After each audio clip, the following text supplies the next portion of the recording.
Hello everyone, welcome to video 13. The goal here is going to be looking at a topic called antiderivatives. Now, antiderivatives is kind of the last topic that we'll get into that's concerning derivatives and applications of derivatives. So we've pretty much covered kind of on a broad scale of topics and have that's not right, dove deeper into specific ones, diving. And so this is going to kind of round us out before we finish kind of the last part of our Business Cal 1 class. And so we'll look at some material for the next week and a half that'll essentially really kind of even deal with this. This is something to kind of keep in mind, and that's why we're kind of defining it now before we get any further. So the lesson goals of this video is to look at given the derivative of a function. So this time we're going to start with f prime, and the goal is to see if we can figure out what the original function was. And so when we do something like this is called the antiderivative. In other words, a function f is an antiderivative of f, lowercase f, on some interval I, if I can derive that capital F to give me lowercase f, meaning that to go from here to here, I'm doing the antiderivative. I'm essentially going backwards from deriving. aka, if I was to derive my function, capital letter F here, it would give me lowercase f. So, for example, like how this essentially kind of plays a role is I know that f, capital F of x, is x squared, and f of x, lowercase f of x, is 2x. Well, I can say that x squared is the antiderivative of 2x because capital F prime of x is 2x, and that's lowercase f. And that's what it means to find an antiderivative. It means what did I derive that gives me my function that I'm looking at? What was that original function? And so we're trying to work backwards from this, literally kind of an inverse scenario. So take a look at this example one. Let capital F of x be this polynomial here. Show that capital F is an antiderivative of lowercase f of x. All right, to show something as an antiderivative, then I need to derive it. So if capital F of x is above you, if we derived that, so go through and do the power rule. So bring 3 down, so that's just going to cancel out with the 1/3, give me x squared, then minus 4x plus 1, the derivative minus 1 is 0. Notice that this is lowercase f of x. So what that proves then is that capital F is the antiderivative. All right, it is the solution. Now, one of the issues with this, though, is that notice when we derived here, this minus 1 in the original antiderivative essentially turns into 0. And that would be true no matter if that was minus 1, or you could say a plus 100, or you could say minus 1,000, right? It doesn't matter. I could still say that capital F is an antiderivative because the derivative of a constant is 0, it goes away. So when we're trying to work backwards, we always have to take into account that there must have been some kind of constant here. And so we call that constant the arbitrary constant. And you'll see that labeled with a C. Generally, you'll see it with a plus C on the end. And so that's what this theorem kind of gets into. So it says let G be an antiderivative of a function lowercase f. Then every antiderivative, capital F, is of the form G plus C, right? In other words, this would cover all of our bases. So like, for example, earlier I said that capital F of x could be x squared, and this would be the antiderivative for a function 2x. But it's true that capital F of x, another antiderivative, could be x squared plus 3, or x squared minus 4, or x squared plus 10, right? So to come up with a general antiderivative, then we antiderive this. That's what the G stands for in the theorem. So that would be the equivalent of x squared. And then to get the general format, I would say plus C. C stands for all of these individual constants that we could have in the antiderivative. So this is referred to again as the general antiderivative.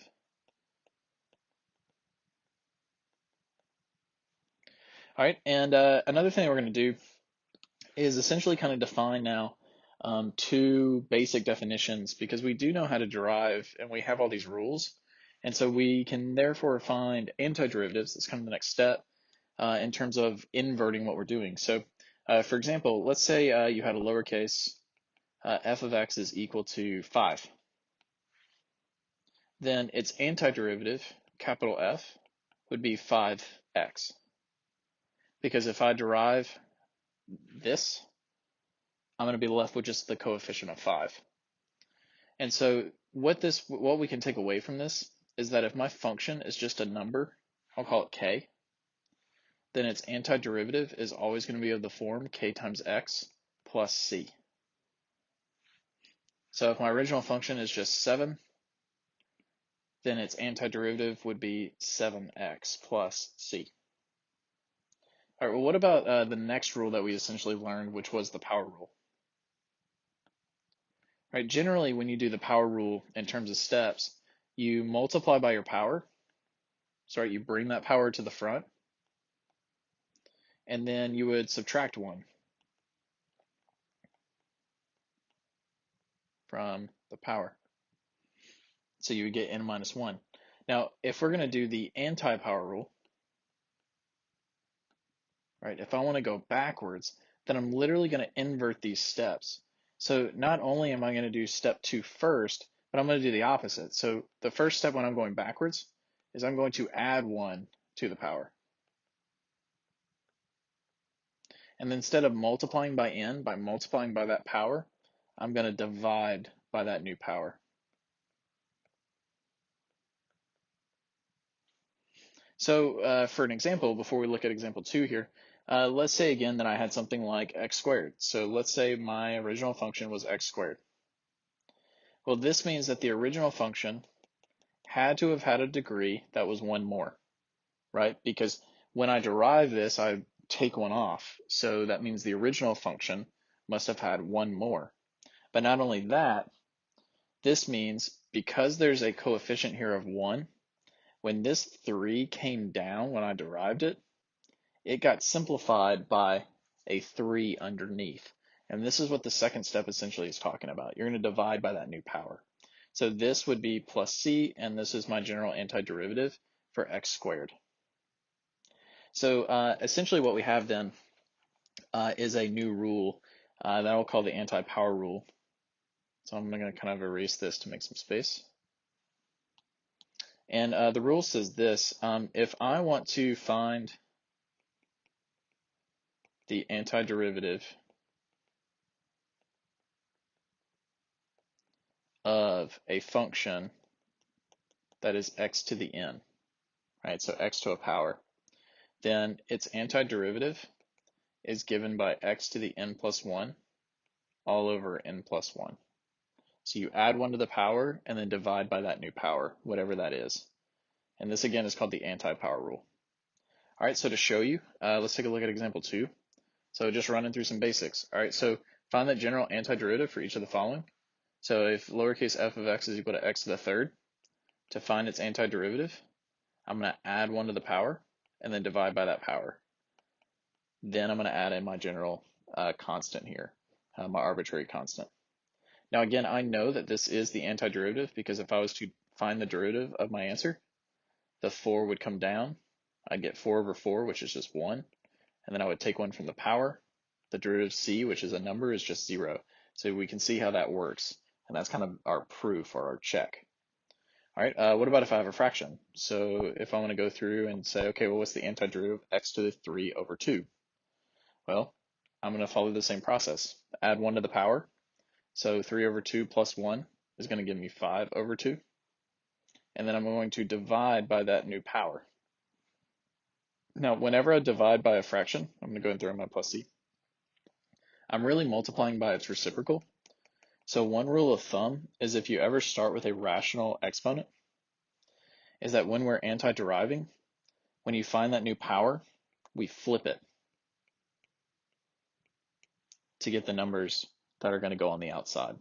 And again, that occurs when I'm dividing by that new power. Because I'm dividing by a fraction, I'm really multiplying by its reciprocal. And so it flips it. Bringing in the plus c, I then have my general antiderivative. All right, well, what about part C? Notice part C, I'm kind of messing with you at first because the way that, whoa, sorry, let me go back up. The way that this is written is that, wrong example, there we go. The way that this is written is it's not written in the form like these, like the original problem, right? It's 1 divided by. But I can go through and change that by making it x to the negative 3 over 2. So I reciprocate it first. So this is actually going to have a negative exponent. And now I'm going to go through and find the antiderivative by adding 1 to it, which is going to give me negative 1/2 as a result. And then I would divide by negative 1/2. And like I said earlier, notice that dividing by 1/2 is really multiplying by its reciprocal, or 2 over 1. And so this is going to be my final plus c. All right, so let's see. Let me box it off so the answer is there. All right, so let's take a look at example 3. So general antiderivatives now. Looking at two a little bit different, but it makes sense. Imagine, or not imagine, but remember when we derived, if I have a scalar in front, how we just disregard that multiplier because it's just going to multiply in the end? Well, that means when I'm doing the antiderivative, it's the same thing. So if I'm going to go through and find the antiderivative of this, I'm just not even going to worry about the 2. It's going to stay out front. I'm just going to work with my x, right? So I'm going to add 1 to the power to give me x to the 4th, and then I'm going to divide by that new power. Well, then I'm going to bring the 2 back into it and say, okay, well, this is 2 over 4. So I can simplify that to 1/2 x to the 4th and then plus c. So we deal with it after we walk through the anti-power rule. All right, if I have a bunch of terms being added or subtracted, like in part B, just like when we talked about derivatives with sum and difference, I can antiderive in terms of sum and difference. So we just go piece by piece. So this means for the antiderivative, I'm just going to walk through. So 3, add 1 to the power is 6, divide by 6, plus 4x, add 1 to the power, 5 over 2, divided by 5 over 2, minus 2x, add 1 to the power, divide by that power, and then plus c. Now I want to simplify this. So 3 over 6 is 1/2 x to the 6th. I'm going to multiply by the reciprocal, so this will be plus 8 over 5 x to the 5 over 2. And then minus, multiplied by the reciprocal, 4 x to the 1/2 plus c. All right, there are 2 other functions right now that are easily antiderivable, right, that we can find as antiderivative pretty straightforward. And that is the antiderivative for exponential and the antiderivative for logarithms. And so for exponentials, remember we talked about how if you have a natural exponential function, which is all we're going to worry about, that if I was to derive e to the x, its derivative is itself e to the x. Well, that means then if it's like a 1-to-1 relationship, if we're going to go backwards, then the saying is still true. The antiderivative of e to the x is e to the x plus c, because we have to worry about that arbitrary constant. All right, now, one thing that we didn't look at for the anti-power rule was this fact. Like, what if I have a -1 as a power? Well, the anti-power rule, again, would tell me to add 1 to the power and then divide by that power. So you can see how this wouldn't work, because x to the 0 would be 1, and 0 on the bottom means I don't exist because I can't divide by 0. So the power rule doesn't work for this type of function. And the reason being is that when you have x to the -1, aka you have 1 over x, this is a very, very special derivative. It is the derivative of ln of x. Right, and so that's what you'll see here in terms of a step. Whenever you see a function that's 1 over x or x to the -1 and you're trying to antiderive it, its antiderivative is very unique. It is an ln. And again, we use the absolute values because x isn't positive or negative, and I can only take the ln of positives. So we have to write the absolute values here. So make sure you kind of tack those on whenever you're kind of working through these types of problems. All right, and so pretty much example 4 is just going to look at that, and then I've got, I think, an application question, and that's it for this video. It's fairly short. Okay, so find the general antiderivative for each of the following. All right, so f of x is equal to 2 e to the x minus x. All right, now again, I want to find the antiderivative. Well, for 2 e to the x, that's great because it's just 2 e to the x, right? The e stays the same. For the minus x, I'm going to walk through and add 1 to the power, so that'll be x squared. Divide by that power, so 2, and then plus c, my arbitrary constant. So here's my antiderivative. For part b, again, capital F of x would be equal to, I have 2x, add 1 to the power, divide by that power. You can see how the 2's would cancel out there.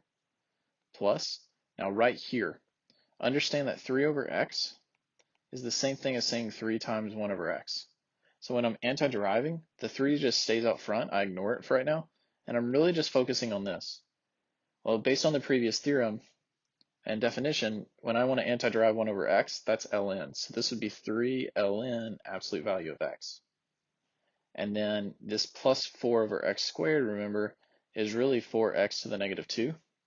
So then I would say plus 4x to the negative 1, because I'm adding 1, divide by that new power, and plus c. So then I just need to go through and simplify. So 2's again are going to cancel, so I'll have x squared plus 3 ln absolute value of x. I can't really do anything else with that. Here, dividing by negative, this will be negative 4 x to the negative 1, and then plus c. And we're done. All right, so last one, example 5. So magazine circulation. So the current circulation of the Investor's Digest is 3,000 copies per week. The managing editor of this weekly the managing editor of this weekly projects a growth rate of 4 plus 5t to the 2/3 copies per week, t weeks from now for the next 3 years. On the basis of her projection, what will be the circulation of the digest 125 weeks from now? Okay, so let's let S of t represent the numbers of digest in circulation.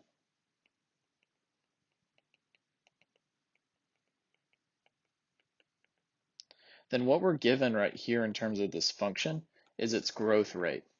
In other words, we're told actually that the rate of change, its derivative, is equal to 4 plus 5t to the 2/3. So if I want to know the actual number of digests, I have the derivative. I want to get back to the original function, so then I can just plug and chug. Right? So the idea here is I need to work backwards. We're given the derivative, but I want the original function. So we're going to use our antiderivative rules that we've talked about so far in this lesson. And so this says that the original function S of t here would be equal to 4t plus 5t, add 1 to the power, would give me 5 over 3, divide by that new power. And then remember that I still have my arbitrary constant. So then simplifying this, I would get S of t is equal to 4t plus, when I multiply by the reciprocal, the 5's are going to cancel. So it's going to leave me 3t to the 5/3 plus c. Now, I want to know what the number of digests will be circulating in 125 weeks. So I know what t is. T is 125 weeks. But that won't tell me what the projection is because I don't know what c is. So we need to figure out what this arbitrary constant was. And the way that we find it is called an initial value problem. IVP is kind of the way that this is abbreviated.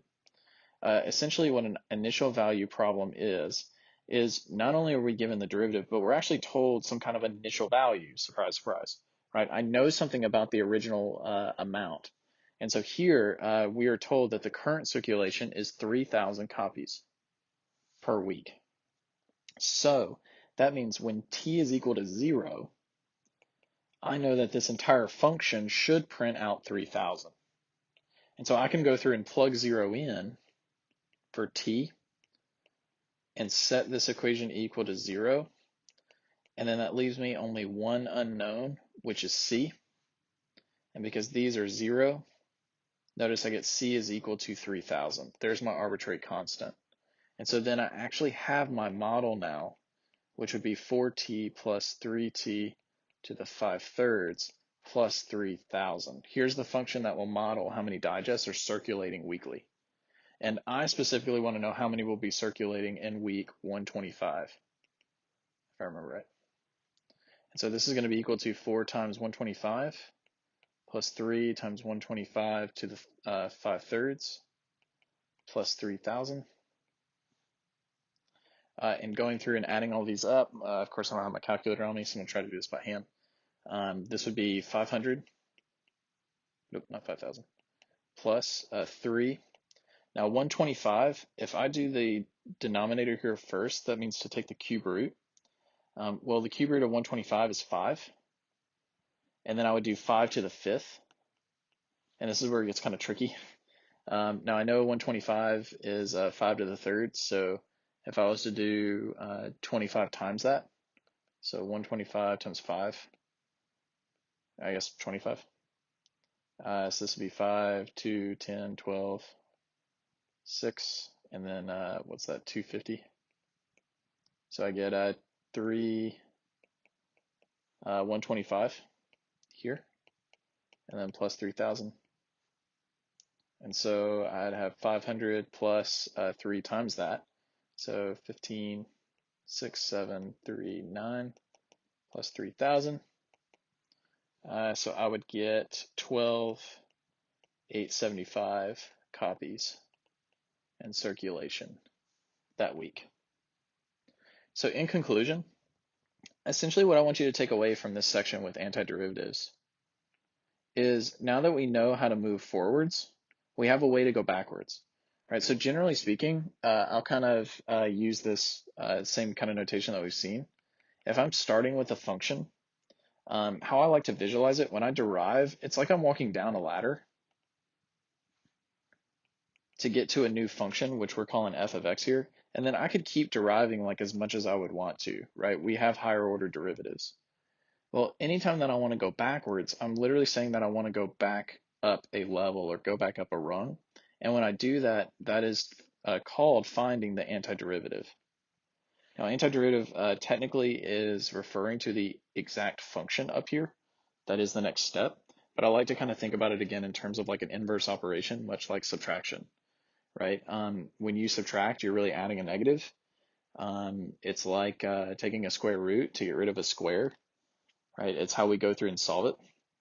And again, in terms of the language, the way that we define an antiderivative again is that I know something is an antiderivative if I can derive it and get the original function that I was looking at, right? That at its core is the definition of an antiderivative.